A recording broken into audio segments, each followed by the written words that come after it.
En el pueblo de Hueyapán, Morelos, vivía Miguel, su esposa Clara y sus 2 hijos, Elena y Luciano. Tenían una casa humilde con patio de tierra, gallinas sueltas y una bugambilia que trepaba por la barda. La vida transcurría con sencillez, entre el maíz, el café de olla y las campanas de la iglesia. Pero todo cambió una madrugada cuando la muerte se coló en la casa sin hacer ruido. Clara murió justo al amanecer, sin una queja, sin un suspiro. Solo cerró los ojos y se fue, dejando tras de sí un olor a flores marchitas que se quedó pegado en las paredes, como si no quisiera irse del todo. El velorio y el entierro fueron tristes, secos, pesados. La familia entera se hundió en el dolor, por la partida de aquella que era el centro, la voz, el calor de la casa. Miguel se sentó junto al ataúd sin decir palabra, con la mirada enterrada en el piso. Elena no soltó la cruz del rosario en ningún momento, y Luciano apenas se sostuvo de pie durante el entierro. Esa misma tarde, cuando ya el último vecino se había ido, el viento trajo pasos por la vereda. Pasos tranquilos, seguros. Era Daniela, la hermana menor de Clara. Era adoptiva, y la verdad, nunca hubo cercanía con ella. No compartía comidas, no llamaba, no escribía, ni siquiera fue al entierro, y ahora aparecía sin aviso. Venía envuelta en un rebozo negro, con los ojos secos como tierra de junio, como si no se le hubiera muerto nadie. «Vengo a ayudar. No quiero que se me anden desmayando», dijo Daniela entrando sin pedir permiso, como si la casa todavía la conociera. Elena frunció el ceño al verla cruzar el umbral sin dudar. «¿Y ahora qué hace aquí?», murmuró sin dejar de mirarla. Luciano, desde el pasillo, la observó en silencio. Un escalofrío le subió por la espalda, inexplicable, pero firme. Nadie preguntó por qué había llegado así, sin aviso, sin lágrimas, pero todos lo sintieron. Su llegada no era solo visita, era otra cosa, algo que aún no tenía nombre, pero ya había entrado por la puerta. Desde el segundo día, Daniela empezó a moverse por la casa como si le perteneciera. No pidió permiso. Cambió los manteles que Clara bordó con sus propias manos, sacudió las cortinas, abrió cajones, metió las manos en frascos, en ollas, en rincones donde solo Clara se metía. Lo hacía con una naturalidad que incomodaba, como si siempre hubiera estado ahí. Miguel, envuelto en una niebla de tristeza, apenas notaba los cambios. Agradecía cualquier presencia que llenara el silencio que le apretaba el pecho. «Te preparé atole, Miguel, pa' que agarres fuerza», dijo Daniela tocándole el brazo con una suavidad que no era inocente. «Gracias. Siento que ya no soy yo», respondió él, sin levantar la mirada, con los ojos hinchados de tanto llorar en silencio. Elena la miraba desde la cocina. No entendía por qué le molestaba tanto. O sí lo entendía, pero no sabía cómo decirlo. «No tienes por qué andar tan metida», comentó Elena mientras secaba los platos, sin levantar la voz. «Yo nomás quiero ayudar», respondió Daniela con una sonrisa que no llegó a sus ojos. Luciano llegó al caer la tarde, cansado del campo, con tierra en las botas y sudor en la frente. Al entrar, la vio sentada en la silla grande del comedor, la de su madre. «No te sientes ahí», dijo Luciano apretando la mandíbula. «Ay, niño, qué exagerado eres», dijo Daniela, acomodándose aún más en el respaldo. Elena le lanzó una mirada a su hermano como diciéndole: «Te dije», pero no dijeron nada más. El ambiente se sentía espeso, como cuando el humo del fogón se queda encerrado. Esa noche, Miguel despertó sediento. Al pasar por la sala, la encontró de pie frente al retrato de Clara. Murmuraba cosas en voz baja. No eran rezos. Sus labios se movían con palabras que no se escuchaban bien, pero que no parecían dirigidas a Dios. «¿Qué estás diciendo ahí?», preguntó Miguel deteniéndose en la penumbra. «Nomás estoy pidiendo luz para esta casa», respondió Daniela sin girarse, y guardó algo en su rebozo antes de retirarse. Miguel no insistió. Le dolía demasiado pensar. Se fue a su cuarto con la garganta seca. Y nadie se dio cuenta de que, con cada paso, Daniela no solo estaba ayudando, se estaba instalando, no para acompañar, sino para quedarse, para tomar lo que quedaba. Con el paso de los días, Daniela fue encontrando los momentos precisos para acercarse a Miguel. Lo hacía con sigilo, como quien no quiere molestar. Le llevaba café caliente al amanecer, cuando el cielo apenas clareaba y Elena seguía dormida. Se sentaba a su lado en el pasillo, en silencio, solo para estar. Le escuchaba hablar de Clara con voz apagada, y cada vez que él bajaba la mirada, ella le tocaba la mano, suave, como si supiera exactamente cuándo hacerlo. «Tú no deberías estar tan solo, Miguel», dijo Daniela una mañana, deslizando sus dedos sobre los de él. «Es que sin Clara no sé ni respirar», respondió Miguel mirando el suelo, con los ojos cansados. Daniela no insistía, solo estaba ahí, ofreciendo consuelo, pero un consuelo que iba tomando forma de otra cosa. Una tarde de lluvia, cuando los truenos retumbaban por los cerros y el agua golpeaba el tejado, Elena escuchó risas ahogadas que venían del cuarto de su padre. Frunció el ceño y se acercó despacio. «¿Necesitan algo?», preguntó Elena desde la puerta entreabierta. «Nomás estamos platicando», respondió Daniela, acomodándose el cabello con calma. Pero no era solo plática, era otra cosa, algo que no debía estar pasando tan pronto, ni así. Miguel, envuelto en su duelo, comenzó a depender de ella. Ya no era solo gratitud, era necesidad. La buscaba con los ojos cada vez que entraba al cuarto. Encontraba alivio en su cercanía y aceptaba cada caricia disfrazada de apoyo. Esa noche, mientras el viento silbaba entre las rendijas, Daniela le llevó un té de ruda con manzanilla. «Tómalo, te va a calmar el corazón», dijo sentándose en la orilla de la cama con voz baja. «Gracias, me siento menos vacío contigo aquí», respondió Miguel sin oponer resistencia, permitiendo que ella se quedara. Elena la vio salir más tarde, cuando ya todos pensaban que dormían.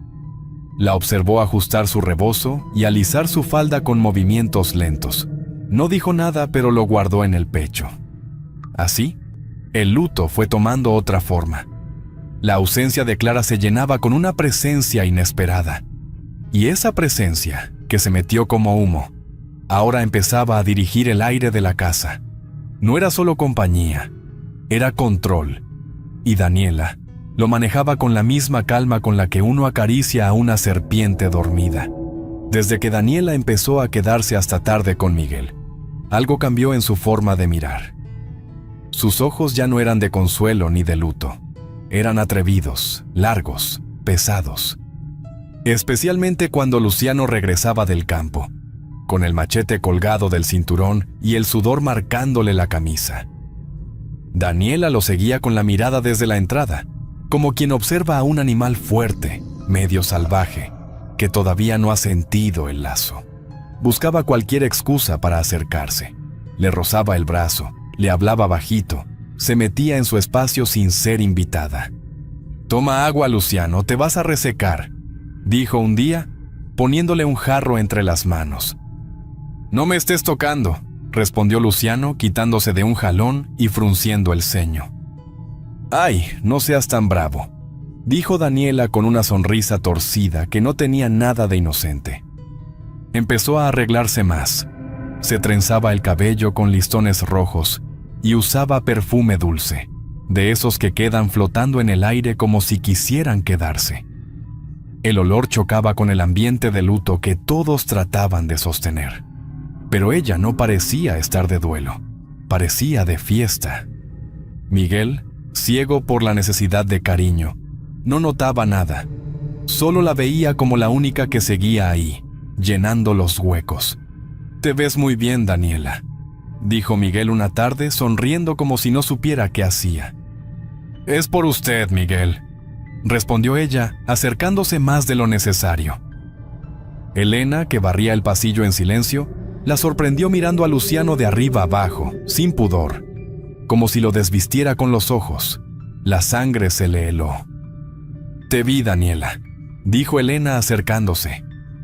«¿Qué cosa?», respondió Daniela fingiendo inocencia. «No juegues conmigo», dijo Elena mirándola fijamente. «Sé lo que estás haciendo». Pero Daniela no respondió más. Solo se dio la media vuelta con la cabeza en alto, dejando tras de sí ese perfume empalagoso que a Elena ya empezaba a parecerle veneno. En ese momento, Elena entendió que esa mujer no solo quería llenar un vacío, quería ocuparlo todo. Y lo peor, quería lo que no debía. La desgracia no había terminado, apenas estaba empezando. Con Miguel ya enredado en su compañía, Daniela empezó a sembrar dudas como quien planta semillas de veneno, despacito, en silencio. Sus palabras eran suaves, pero elegidas con filo, como quien escoge cuchillos en la penumbra. «Luciano me habla feo. Creo que no quiere que yo esté aquí», dijo Daniela con los ojos humedecidos, dejando que la voz se le quebrara justo en la última sílaba. «Anda dolido, déjalo pasar», respondió Miguel, masajeándose la frente con cansancio.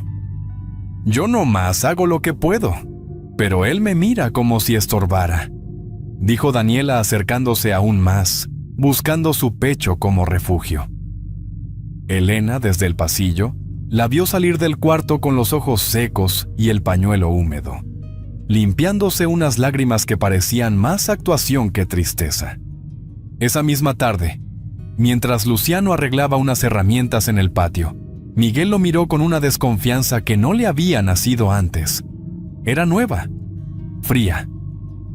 «Trata mejor a Daniela», dijo Miguel con voz tensa, sin levantar la vista del suelo. «Yo no le hice nada, papá», respondió Luciano con el ceño fruncido, sin entender. Desde la cocina, Daniela escuchó cada palabra y apenas dejó escapar una sonrisa leve, satisfecha. El veneno ya había empezado a surtir efecto. Por la noche, se sentaron a cenar. Miguel apenas probaba la sopa. Daniela, sentada a su lado, fingía sobresaltarse cada vez que Luciano decía algo, por más mínimo que fuera. «Me siento nerviosa cuando él está de malas», dijo Daniela en voz baja, acariciándole el brazo a Miguel con delicadeza estudiada. «Luciano, bájale a tu tono», dijo Miguel sin mirarlo, con la mandíbula apretada. Luciano quiso responder, pero Elena, que ya venía oliendo el veneno, le dio un leve empujón por debajo de la mesa. Era mejor no seguirle el juego. Daniela se levantó de la mesa antes que los demás, murmurando que se iba a acostar porque el corazón le latía muy fuerte. Pero se detuvo un momento en el pasillo, justo donde nadie podía verla, y se quedó ahí escuchando los silencios. Ya estaba metida en la cabeza de Miguel, y lo sabía. Cada palabra, cada suspiro, cada lágrima tenía su sitio. Las raíces del resentimiento estaban echando flor, y esas flores no eran de paz, eran de desgracia. Una vez que Miguel la defendía en cada discusión, Daniela dejó de fingir inocencia. Ya no necesitaba esconder sus intenciones. El deseo que llevaba dentro se volvió más evidente, más torcido. Comenzó a aparecer detrás de Luciano cuando él entraba al cuarto de los fondos por herramientas. Lo seguía sin hacer ruido, como un gato entre las sombras. Le rozaba el antebrazo cuando él buscaba el mecate o se le acercaba de golpe, justo cuando él se quitaba la camisa sudada. «¿Por qué te escondes de mí?», preguntó Daniela recargada en el marco de la puerta, con una media sonrisa. «Porque tú estás mal de la cabeza», respondió Luciano alejándose sin mirarla. Pero ella avanzó sin miedo, como si la negativa la encendiera más. Le puso la mano en el pecho con los dedos fríos. «No seas cobarde. Yo sé lo que quieres», dijo Daniela bajando la voz, acercándose aún más. «No vuelvas a tocarme», respondió Luciano apartándola con firmeza, sintiendo el corazón latirle como tambor. Los ojos de Daniela cambiaron. Algo oscuro, peligroso, se asomó en su mirada. Pero no dijo más. Solo se quedó ahí, como una sombra que no se va aunque la luz la empuje. Esa noche, mientras el aire olía a humedad y a leña mojada, Elena encontró en el patio unas cintas rojas amarradas al mezquite. Junto a ellas, un frasco pequeño con hierbas quemadas, ceniza y un trapo con nudos. «¿Qué es esta porquería?», preguntó Elena levantando el frasco con una rama. «Protecciones». «No te metas en lo que no entiendes», respondió Daniela desde la sombra del pasillo, con una voz que no era la suya, que hizo temblar a Elena por dentro. Más tarde, en el cuarto, Daniela se metió en los brazos de Miguel como quien busca refugio o camuflaje. «Luciano me mira raro, me hace sentir incómoda», dijo Daniela escondiendo el rostro en su pecho, sollozando con fuerza medida. Miguel no preguntó más. Apretó los puños y respiró hondo, sin saber si era rabia o miedo lo que sentía. Daniela ya no sembraba dudas, ahora las usaba como cuchillos. Y mientras todos intentaban mantener la casa de pie, ella ya estaba afilando el plan final. Una tarde nublada, con el cielo cerrado y el aire cargado de humedad, Miguel dormía en su cuarto, agotado por el peso de los días. Daniela, como si hubiera estado esperando ese momento, se quedó en la cocina, sentada junto al fogón apagado, con las manos quietas sobre el regazo y los ojos fijos en la puerta. El ambiente olía a humo viejo y a tormenta cercana. Cuando Luciano entró a buscar agua, sin imaginar nada, ella se levantó de golpe y se le acercó con pasos decididos. Antes de que él pudiera reaccionar, Daniela le tomó el rostro con ambas manos, con una urgencia que no podía contener. «Ya no lo aguanto. Tú me deseas, yo lo sé», dijo Daniela intentando besarlo, con los labios a un suspiro de distancia. Luciano la sujetó de los antebrazos con fuerza, empujándola hacia atrás. «¡Quítate! ¿Qué te pasa?», respondió Luciano asustado y lleno de rabia. Daniela, aprovechando el movimiento, se dejó caer con todo el cuerpo, soltando un grito agudo que sacudió la casa entera. «¡Me agarraste! ¡Te me estabas pasando!», gritó Daniela llorando como si el mundo se le viniera encima. El escándalo despertó a Miguel, que salió del cuarto tambaleando y con el corazón golpeándole las costillas. «¿Qué hiciste, Luciano?», preguntó Miguel con la respiración temblando y los ojos rojos de coraje. «Yo no hice nada. Ella está loca», respondió Luciano levantando las manos, con el pecho agitado. Daniela corrió hacia Miguel, enterrando el rostro en su pecho como si buscara protección. «Me quiso besar. Yo me defendí», dijo Daniela llorando con una voz tan exacta que parecía real. Miguel la abrazó con fuerza, temblando. No dijo nada. Solo miró a Luciano como si ya lo hubiera perdido. Elena, que estaba en su cuarto, despertó sobresaltada al oír los gritos. Salió descalza, con el cabello suelto y el alma en vilo, sin entender lo que pasaba. Vio a su hermano parado, solo, en medio de la cocina, a su padre protegiendo a Daniela. Y todo le pareció una escena torcida, como si el mundo se hubiera volteado sin aviso. «Papá, no es cierto. Ella está mintiendo», dijo Elena con desesperación, con la voz rota. Pero Miguel no respondió.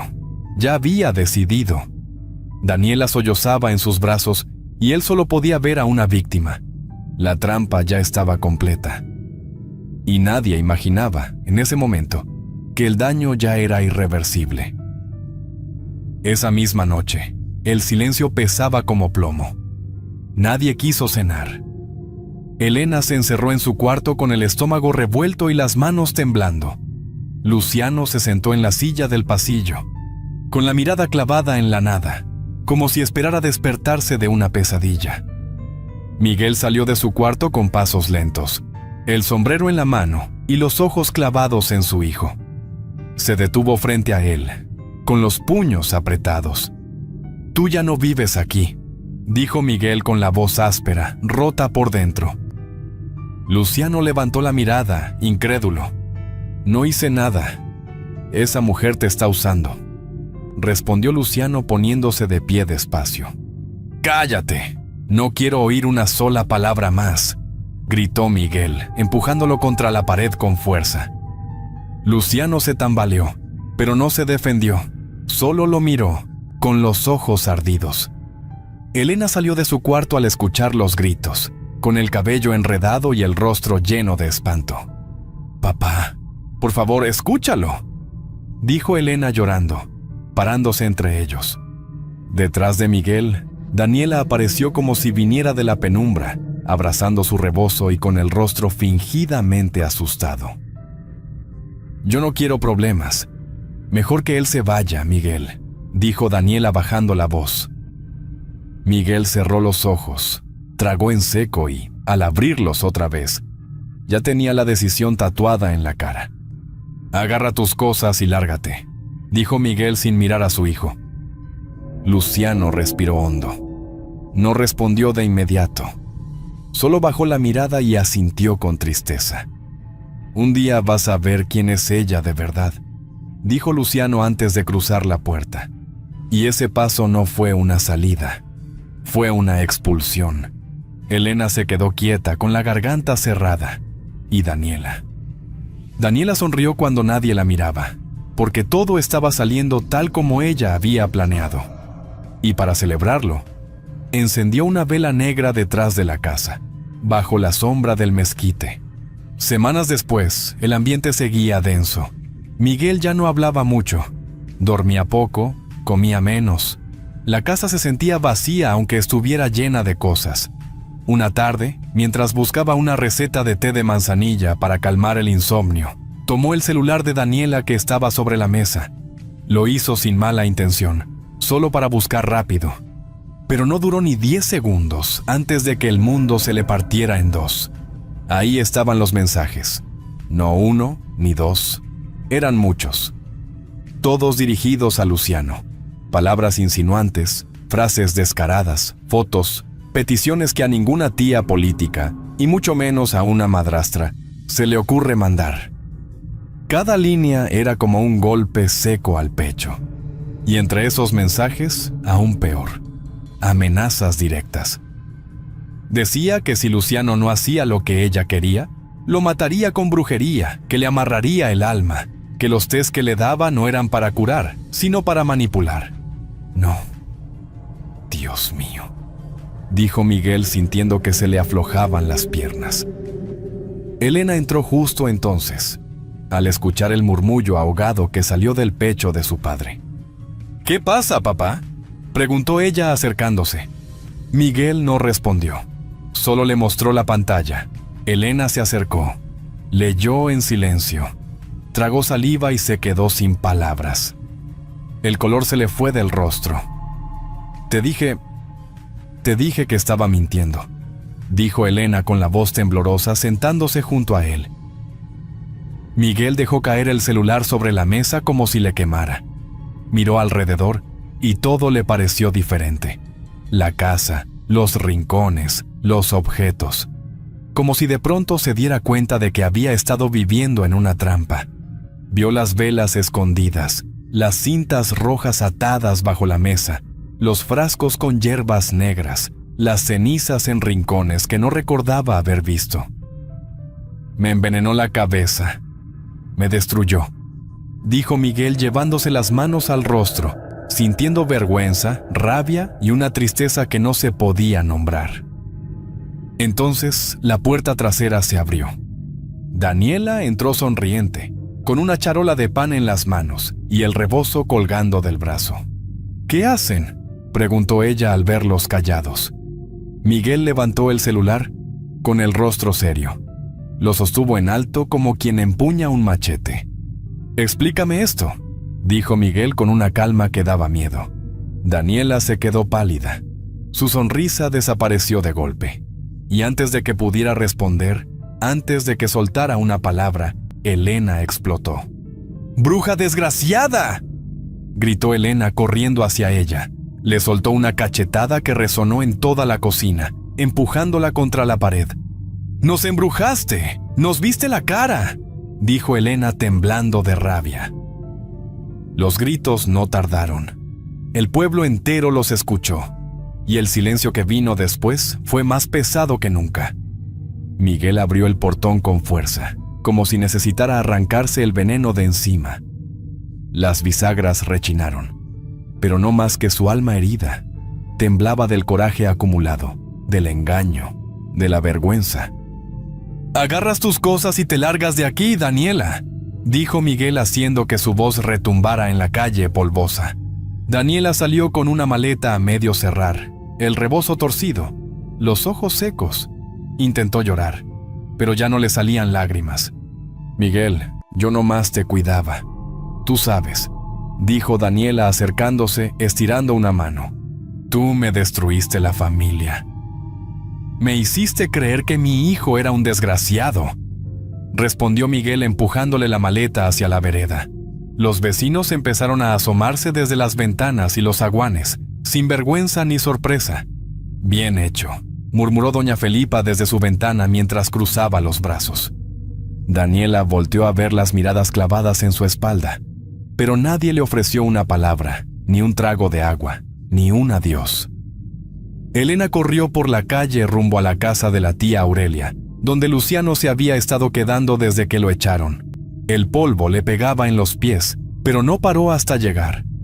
Mientras tanto, Daniela caminó por la vereda como alma en pena, con los pasos pesados, los hombros caídos, y el silencio siguiéndola como sombra.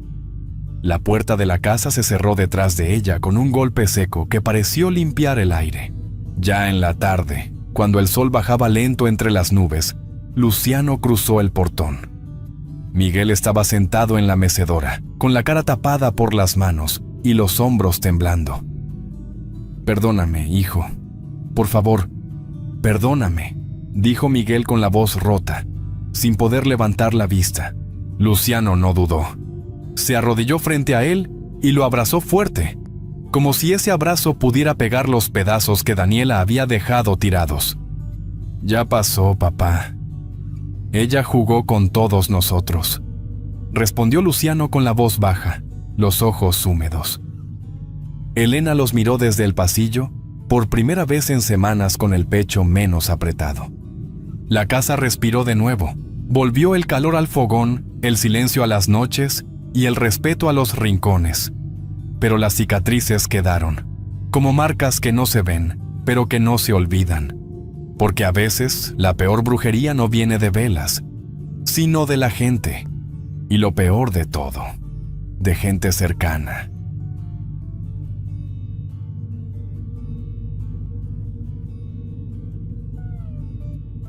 En el pueblo de San Francisco de los Romo, Aguascalientes, vivían 3 personas en una casita humilde de adobe: Fernando, su hermano menor Manuel, y su madre, Doña Guadalupe.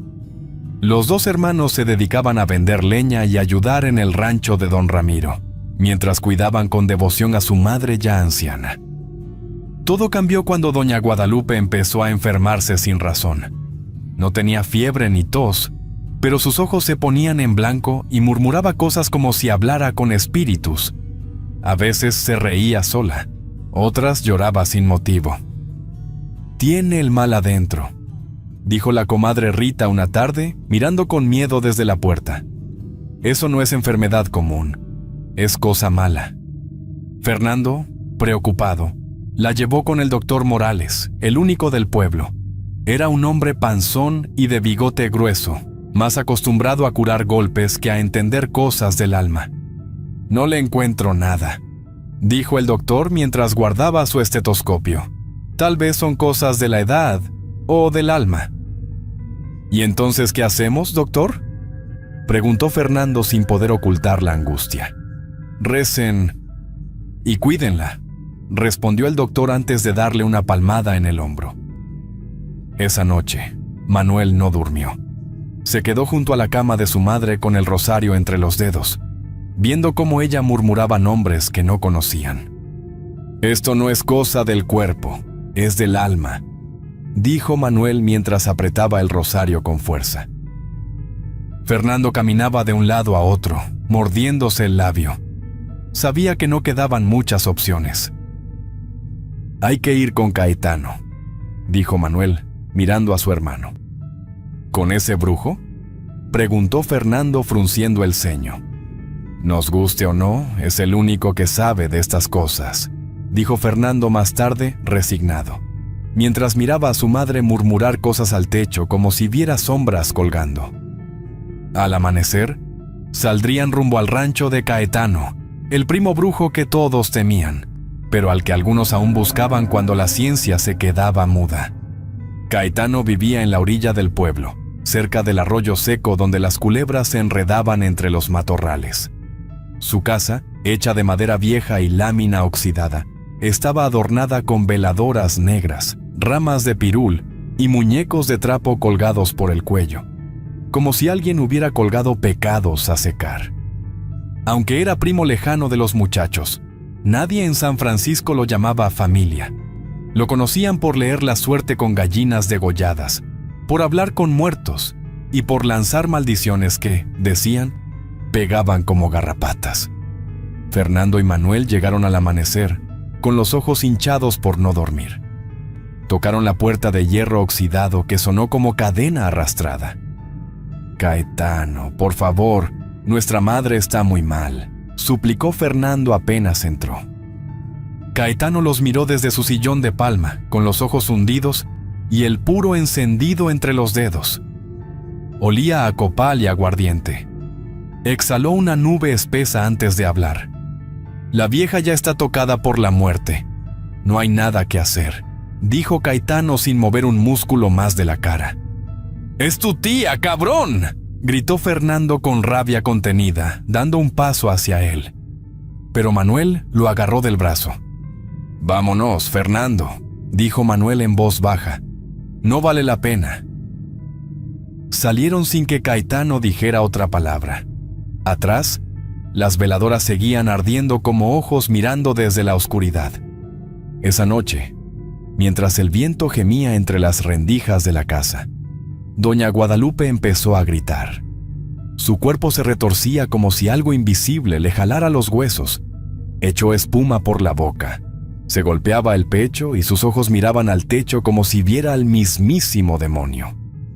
Fernando y Manuel no sabían qué hacer. La sujetaban como podían, rezaban en voz alta, pero nada la calmaba. «Madre, cálmese por favor», gritó Fernando. Y entonces ella murmuró algo con voz ronca, arrastrada, como si no viniera de su garganta. «Caetano, maldito». «Lo oí bien», dijo Manuel después, con el rostro blanco como cal. Dijo: «Caetano maldito». La muerte había entrado a su casa, y el nombre del brujo quedaba flotando en el aire, como un presagio. Velaron a doña Guadalupe con velas hechas en casa, de cera vieja y pabilo torcido. El rosario se escuchaba entrecortado, con más lágrimas que palabras. Afuera, el viento levantaba tierra y ni los perros se acercaban a la casa. Varias personas del pueblo asistieron al velorio, pero muchas lo hicieron con miedo, rezando bajito y persignándose cada vez que miraban el cuerpo. «Dicen que la vieja murió embrujada», comentó una vecina al pasar, cubriéndose con el rebozo como si temiera que el aire trajera la maldición. Fernando lloró mucho. No se conformaba. Se hincaba frente al cuerpo y le hablaba bajito, como si ella pudiera escucharlo todavía. «Perdóneme, madrecita. Perdóneme por no haber hecho más», decía entre sollozos, con el rostro hundido en las cobijas de la caja improvisada. Manuel, en cambio, no soltó una lágrima. Se quedó en silencio, con los ojos clavados en el cuerpo frío de su madre. Tenía el rostro duro, como tallado en piedra. La rabia le hervía por dentro. «Esto no fue natural», dijo Manuel. «Yo lo siento en los huesos». «¿Tú crees que fue Caetano?», preguntó Fernando con la voz bajita. «Estoy seguro», respondió Manuel sin dudar. A la mañana siguiente, sin decir palabra a nadie, fueron a buscar al brujo otra vez. Caminaron hasta su casa cruzando el arroyo seco, con el sol apenas levantándose. Al llegar, encontraron la puerta abierta, como si Caetano hubiera salido corriendo o simplemente desaparecido en el viento. Un gallo muerto yacía en la entrada, con las patas para arriba y la cabeza colgando. Adentro, todo olía a podrido y a humo de copal. En el rincón, junto a una mesa cubierta de polvo, había un altar, montones de sal, fotos quemadas y un muñeco de trapo con el nombre Guadalupe, escrito con carbón en el pecho. «Este cabrón se burló de nosotros», murmuró Fernando apretando los puños. «¿No solo se burló?», agregó Manuel con la voz baja. «Se la llevó». Caetano había desaparecido como si nunca hubiera estado ahí. No había huellas, ni rastros de que alguien viviera en esa casa más allá del olor maldito que dejaba atrás. A partir de ahí, todo el pueblo comenzó a hablar. De la muerte de doña Guadalupe, del muñeco, del gallo muerto y del brujo que se esfumó como sombra al mediodía. Pasaron 3 días y nadie supo más de Caetano. La casa seguía igual, con el gallo muerto pudriéndose en la entrada y el altar cubierto de moscas. El rumor se desató como plaga entre la gente. Algunos decían que lo habían visto irse en una camioneta negra rumbo a los cerros. Otros juraban que Fernando y Manuel lo habían matado en venganza. «Eso fue venganza por la muerte de su madre», dijo don Pascual en la plaza mientras jugaba dominó con los otros viejos. «Yo vi a Fernando cerca de la casa del brujo esa misma noche», comentó doña Micaela en la tienda, bajando la voz como si el chisme pudiera invocar al mismísimo diablo. El chisme llegó a oídos de la comandancia. Una mañana, 2 agentes de uniforme viejo y botas polvosas llegaron a la casa donde vivían los hermanos. «Tienen que venir a declarar», dijo uno de ellos sin siquiera saludar. En la comandancia los sentaron en un cuarto caliente, con las paredes llenas de humedad y olor a cigarro barato. El comandante los miraba con cara de pocos amigos mientras repasaba unos papeles arrugados. «Solo queríamos que la ayudara, nada más», dijo Manuel ante el comandante, mirando de frente. «¿Y por qué huyó, entonces?», preguntó el agente, recargado en la mesa con los brazos cruzados. «No lo sé. Nosotros llegamos y ya no estaba», respondió Fernando con la voz seca. Pero no bastó. No hubo pruebas, pero tampoco explicaciones claras. Y en los pueblos chicos, la sospecha pesa más que la verdad. «A falta de respuestas, van pa' adentro», dijo el comandante, cerrando los papeles con un golpe seco. Los hermanos fueron llevados por el pasillo de atrás, empujados como si ya fueran culpables. Los metieron a la celda de barrotes chuecos, con piso de tierra y una cobija apestosa tirada en la esquina. «Todo esto es una injusticia», gritó Fernando mientras cerraban el candado. «No hicimos nada». Nadie respondió. En el pueblo algunos murmuraban con lástima, otros con miedo. Las puertas se cerraban, las cortinas se corrían. En el pueblo, la gente no olvida, pero tampoco pregunta. La cárcel de San Francisco de los Romo no era más que un cuartito de cemento, con paredes llenas de humedad y olor a orines viejos. Un solo foco colgaba del techo, parpadeando como si también estuviera cansado. Les quitaron los cinturones, los zapatos, y los dejaron ahí, sin cobija, sin agua, sin una sola palabra. Esa noche no les dieron comida. Apenas escuchaban los pasos del velador y el zumbido necio de los moscos. «Tengo hambre, hermano», susurró Manuel desde un rincón. «Y tengo miedo». Fernando no dijo nada. Estaba sentado contra la pared, mirando al suelo, como si el dolor se le hubiera metido hasta los huesos. Al amanecer, los sacaron al patio trasero, un pedazo de tierra dura y cercado con alambre oxidado. El aire estaba frío y el cielo nublado, pero los hicieron arrodillarse sin decir por qué. Les amarraron las manos a una reja y los dejaron ahí como animales. Un policía flaco, con el rostro picado de viruela y la gorra chueca, se acercó con un tubo. «¿Dónde lo enterraron?», gritó con voz de perro bravo, antes de darle un golpe seco a Fernando en las costillas. Fernando soltó un gemido y se fue de lado, pero no lloró. Manuel lo miraba con los ojos abiertos como plato.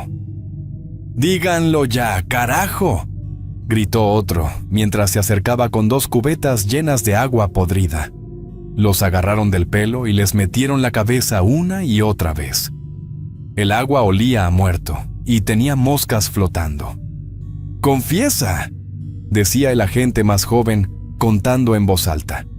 1, 2, 3. Los sacaban al cuarto grito, jadeando, escupiendo, con los ojos rojos y la cara azulada.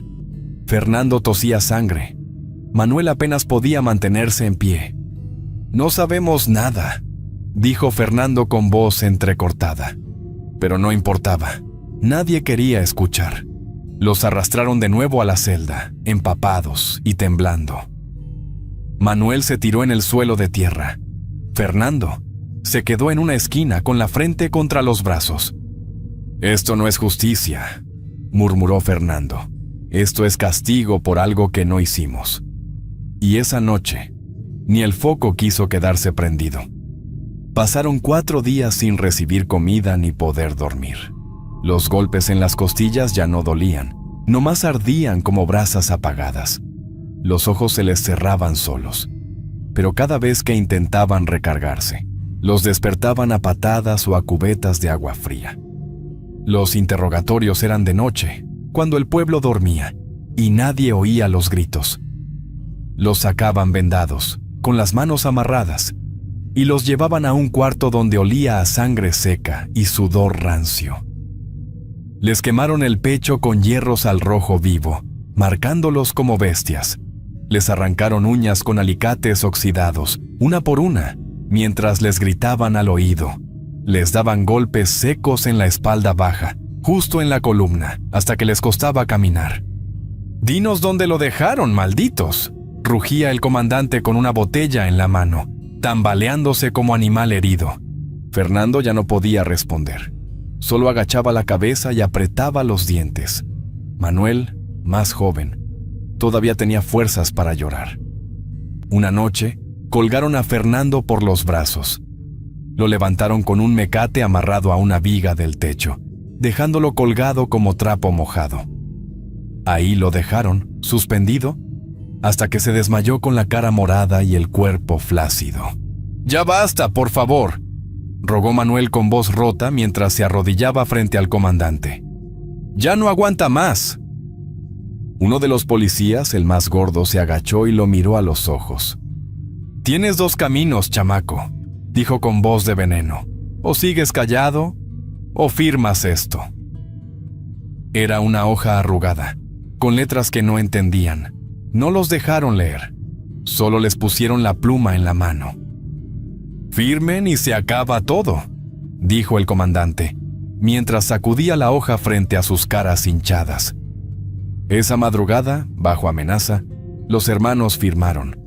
No sabían qué decía el papel, solo querían que el dolor terminara, que los dejaran dormir, aunque fuera 1 hora sin miedo. Cuando regresaron a la celda, Fernando no podía hablar. Manuel lo abrazó con los brazos temblando. Afuera, el gallo cantaba, pero dentro de la cárcel, lo único que quedaba era silencio y sangre seca en el suelo. La noticia de la confesión no tardó en esparcirse por todo San Francisco de los Romo. El papel firmado bajo tortura fue tomado como verdad absoluta por los que querían creerlo. Ellos mismos dijeron que lo mataron por venganza. Comentaban los vecinos afuera de la tienda mientras tomaban refresco y veían pasar el viento. El juez local, un hombre con sombrero nuevo y zapatos limpios, no pidió pruebas ni cuerpo. Bastó el papel y los rumores. «Por el bien del pueblo y la justicia», dijo en la audiencia, «quedan condenados a prisión larga». No hubo abogado, no hubo defensa. Nadie alzó la voz por ellos. «Esto es lo que pasa cuando se juega con brujos», dijo el cura en misa, mirando desde el altar con cara de santo asustado. Las esposas de Fernando y Manuel fueron echadas de sus casas por las propias familias. Les dijeron que cargaban pecado, que traían la muerte en la sangre. Los hijos dejaron de ir a la escuela. Nadie les hablaba. Les decían «los malditos» en las calles. En la cárcel, los días eran largos como promesas falsas. Manuel pasaba las noches despierto, llamando a su madre, diciendo nombres entre sueños, repitiendo la palabra agua, como si le faltara desde el alma. Los carceleros lo aislaban cada vez que empezaba a gritar, y cuando lo regresaban, ya no hablaba con nadie. «Nos van a dejar morir aquí», susurró una vez, con la cara vuelta a la pared. «Tenemos que resistir, hermano», respondió Fernando con los labios partidos y la voz seca, pero ya no era el mismo. Algo en Manuel se había apagado. Los ojos se le notaban vacíos, sin luz. Ya no rezaba, ya no preguntaba la hora, ya no comía. Fernando lo sabía, lo sentía en el pecho como piedra que no se mueve. Afuera, el pueblo volvió a su rutina. Las señoras barrían las banquetas, los hombres jugaban cartas en la plaza, y el nombre de los hermanos se volvió historia que nadie quería contar. Pero todos recordaban. Una madrugada sin luna, cuando el frío calaba hasta los huesos, y no se oía ni un solo perro ladrar. El guardia hizo su ronda con un cigarro apagado colgando de los labios. Al pasar por la celda de los hermanos, se detuvo de golpe. Lo que vio le heló la sangre. Manuel colgaba del techo, amarrado con una soga improvisada hecha de su propio pantalón. El cuerpo se balanceaba lento, como si el alma todavía no supiera que se había ido. ¡No!, gritó Fernando al despertar y verlo. «Hermano, no me dejes solo». El guardia corrió a pedir ayuda, pero lo bajaron tarde. Ya no respiraba. Tenía la cara morada y los ojos entreabiertos, fijos en ningún lado. «¿Por qué no lo cuidaron, carajo?», gritaba Fernando abrazando el cuerpo. «Era mi hermano. No hubo misa, no hubo cuerpo liberado, solo una caja de madera barata, mal cerrada, y una cruz sin nombre clavada en un rincón del panteón. Nadie fue al entierro, ni una flor, ni un rezo, ni una lágrima del pueblo». Fernando no comió por días. Se quedaba sentado mirando al piso, mascando silencio como si fuera tierra seca. Él no lo aguantó, pero yo sí, dijo un día a un guardia. «Yo voy a vivir para contarlo». El comandante, al enterarse, ni parpadeó. «Uno menos», dijo escupiendo al suelo. «Así aprenden los que se meten con lo que no entienden». Los otros presos no dijeron nada, solo se persignaron en silencio. El pueblo apenas reaccionó. La noticia llegó como el viento, rápida y sin quedarse. «Se mató uno de los hermanos», comentó una señora en la tienda mientras pesaba tortillas. «Ya se veía venir», respondió otra. «Desde que los metieron, ya estaban muertos en vida». Nadie preguntó más. Nadie dijo su nombre. Para el pueblo, Manuel ya no existía. Y Fernando solo era un hombre con la sombra encima, esperando que el mundo lo recordara, aunque fuera por rabia. Esa noche, en la celda, Fernando se quedó despierto mirando el techo. «No te voy a olvidar», susurró. «Nunca». Y el foco, por primera vez en semanas, no parpadeó. El tiempo pasó lento, como agua espesa que se arrastra por la tierra. 11 años después, en un pueblo cercano llamado Pabellón de Arteaga, apareció un hombre que decía llamarse Don Clemente. Usaba sombrero de palma, caminaba encorvado y tenía la voz ronca como si fumara desde niño. Vendía hierbas en el mercado, preparaba limpias con huevo, leía las cartas a las señoras y murmuraba cosas sobre espíritus que lo seguían desde lejos. «Ese viejo sabe cosas que nadie más dice», comentó una muchacha en la fila de las tortillas. «Nomás con verte los ojos ya sabe lo que traes cargando». Un día, mientras acomodaba sus frascos de alcohol con plantas secas, un comerciante de San Francisco lo miró de frente. El rostro le cambió. «Ese es Caetano, el brujo», dijo sin pensarlo 2 veces, «el que todos creíamos muerto».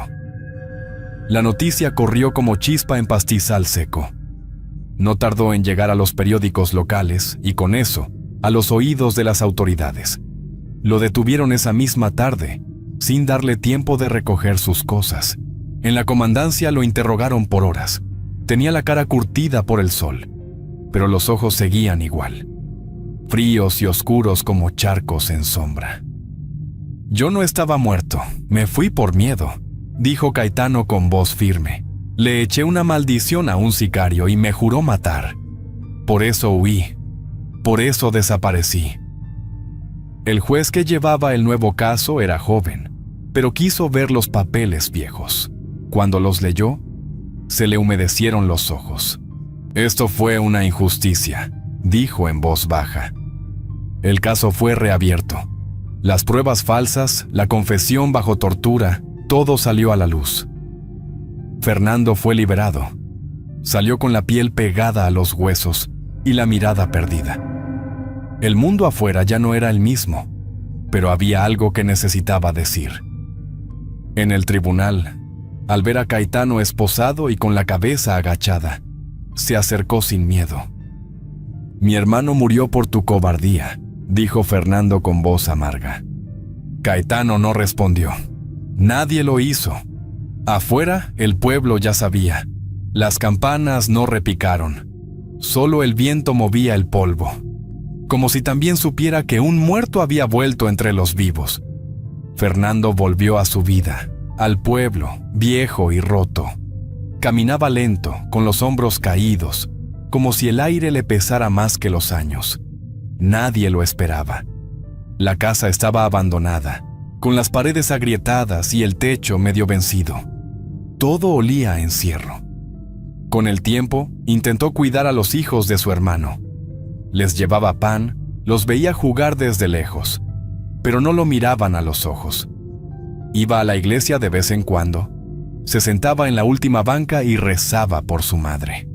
Pero todo en él era sombra. No sonreía, no cantaba, apenas respondía. «No puedo dormir», dijo a una vecina mientras se rascaba el cuello.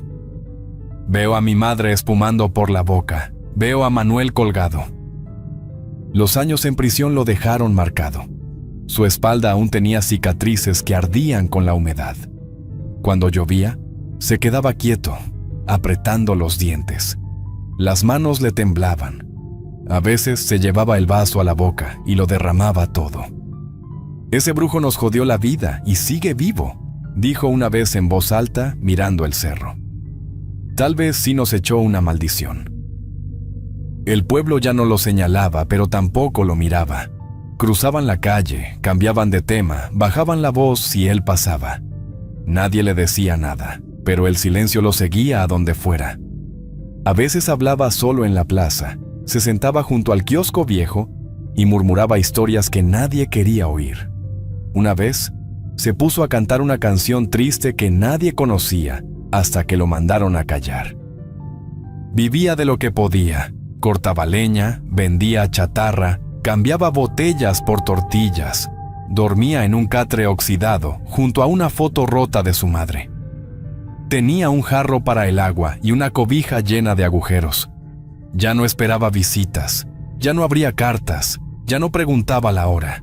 Se le había secado la esperanza. A veces lloraba por nada. Y cada noche rezaba en voz baja por el alma de su hermano muerto y por su vida que fue arrancada por una injusticia. Espero que esta historia les haya gustado. Es un placer para mí compartir esos relatos con ustedes. Comparte este video con otras personas para que sigamos creciendo y más relatos lleguen a más gente. Escríbeme sus experiencias y sus opiniones en los comentarios. Eso me ayuda a seguir mejorando. Si el video les gustó, por favor, no duden en escribirse y darle me gusta. Muchas gracias y un saludo nada cordiales a todos. Nos vemos hasta la próxima.